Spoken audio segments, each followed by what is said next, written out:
Hi everyone. So today we are talking to Chevy, and he's going to tell us a bit about how he's managed to stay positive throughout his journey with having a brain tumor diagnosis. So Chevy, I don't know if you just want to just tell us a little bit about yourself and how we got to this point, and we go from there.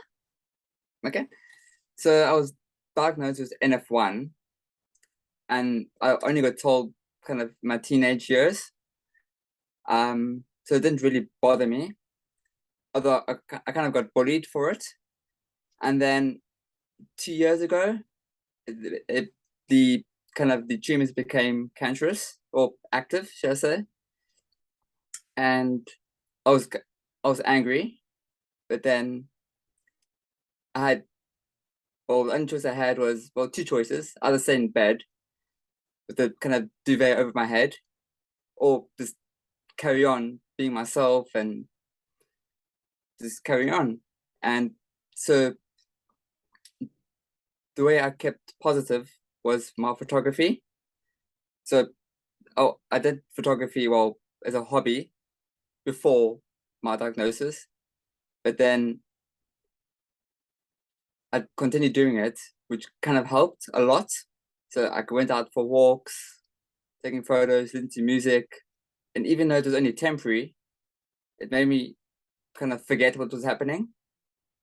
So that was really my kind of way of being positive throughout, and obviously the support from my family and colleagues really Yeah, helped. amazing. And Chevy, just for people that maybe don't know what NF1 is, do you think you could just tell us a little bit about what NF1 means and what that meant for you up until this point, until we started having to treat the tumors? Maybe just for some background and how that changed for you going from being someone that was just under surveillance to someone that had to have treatment. Yeah, so NF1 is, if I can say it correctly, is neurofibromatosis, which is just kind of benign tumors. And then some people get kind of these nodules that grow on the nerve endings. Some of them hurt. I had two of them removed because they were hurting. And there are, I suppose, how can I say, it affects people in different ways. So I had it kind of the mild way. So I didn't really have it. Oh, I had it easy in a way. So we were just, well, not we, but the NF team were keeping you under surveillance, weren't they? And then all of a sudden we found that a couple of these tumors in your brain were starting to become more active, and that's when you had to go on to treatment. It's correct. So it was I had a lot of MRI scans, and then I was told that that will be the last scan because they see no changes. And on that last scan, that's when they saw that there was activity. And for you, Chevy, going from someone that's been under surveillance to then have to have treatment, how do you sort of find that, because that transition's quite tricky, isn't it? You go from just being, lots of people with brain tumors will have scans over a period of time, and then they may get to a point where they have to have treatment. For you, how did you manage to sort of switch yourself into going into treatment mode and maintain your sort of positivity? You talked about your photography and your family, but that's quite tricky, isn't it? Moving from surveillance to going on to active treatment. So I felt like a lab rat, kind of having all these checks done. I just kind of kept focusing forward, and there's nothing that I could do that will change anything. So I just kept on focusing kind of forward and positive, and yeah. And you're doing a fantastic job of that. And Chevy actually has a blog, don't you, which you like to update to tell other people about how it is to live with a brain tumor. Do you want to tell us a bit about your blog?